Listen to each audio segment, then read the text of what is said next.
Welcome back. One final point before we go tonight. The secret Democratic playbook, it's been revealed right here. The Democrats huddled last week to plot their takedown of President Trump. They held a meeting in Florida for a bunch of really rich Democratic donors. The leader of this meeting was David Brock, this guy. He's the founder of Media Matters, which, as you know, is funded by none other than George Soros. Brock is also a Clinton Club insider. In this meeting, they plotted how to kick Trump's ass. Brock's words, not mine. David Brock disseminated a memo on how to take Trump down. Now, luckily, the Washington Free Beacon obtained a copy of that secret memo. I have it right here in front of me. Now, this is quite something. The Democrats have literally written a how-to guide on how they're going to destroy Trump.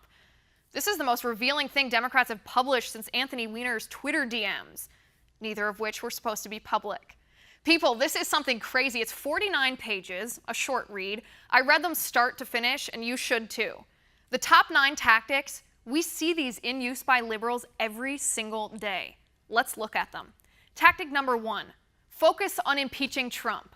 Yep, well, we've seen Democrats try to do that, only they have zero evidence or legal basis to back up their hysterical witch hunt.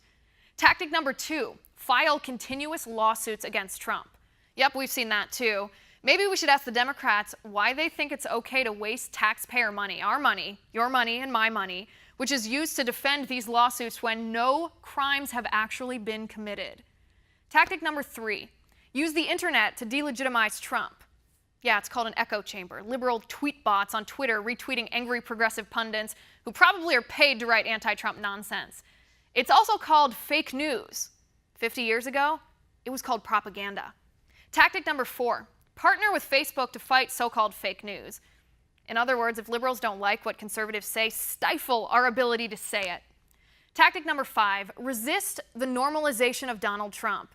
Well, yes, we've seen that. The problem with this lame talking point is half of America voted for Donald Trump.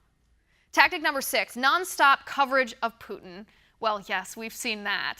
It's handy to have the mainstream media in your pocket to help you with this baseless narrative, huh, liberals? Get back to me when you have actual evidence. Tactic number 7, keep repeating that Trump lost the popular vote and he's the least popular president in history. While most great men in our history were unpopular at the time they were in office.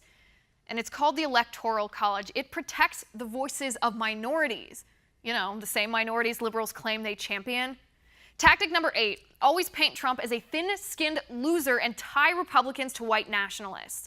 Yes, we've seen that, especially lately. But Democrats ignore the fact that it's an insult to the victims of real racism to pretend everybody who they disagree with is a racist.